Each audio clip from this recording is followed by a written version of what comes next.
Matthew Calbraith Perry was an American naval officer.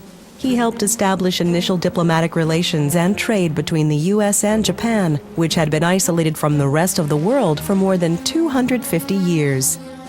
Perry was born in South Kingstown, Rhode Island, on April 10, 1794.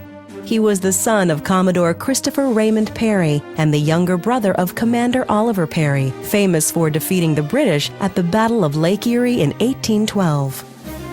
At 15, Perry joined the Navy as an apprentice seaman on his father's frigate, Revenge. In 1821, he received his first command aboard the schooner Shark.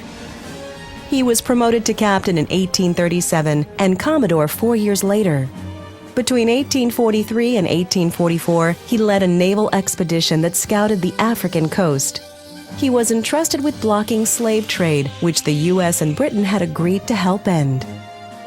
In 1846, he participated in the U.S. war with Mexico, through which the two countries vied for control of Texas.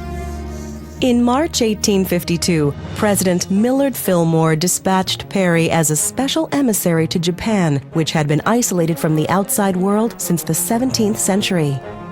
At the time, the country was run by a military dynasty that blocked all economic ties with the Christian West. Perry set sail in 1852 with 4 vessels: the Mississippi, Plymouth, Saratoga, and Susquehanna. On July 8, 1853, he entered Uraga on Tokyo Bay. The black-hulled frigates and the smoke emitted by their steam engines led the Japanese to dub them the Black Ships. Mixing diplomacy with veiled threats of attack, Perry convinced Japanese authorities to accept a letter from President Fillmore calling for a commercial treaty between the nations. He told them he would return the following year for their answer.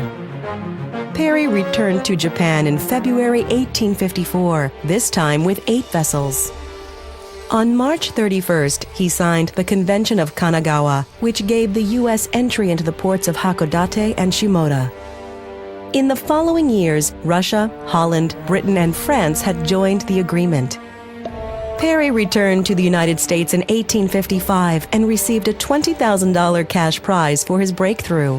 He began writing a 3-volume series about his experiences in the Far East. A heavy drinker, he died in New York on March 4, 1858, of cirrhosis of the liver. He was 63. Perry's diplomacy, while motivated by commercial and political expansionism, nonetheless contributed to bringing Japan into the modern era. Soon after trade relations had been established, the shogunate collapsed and Japan began its evolution into one of the world's key powers.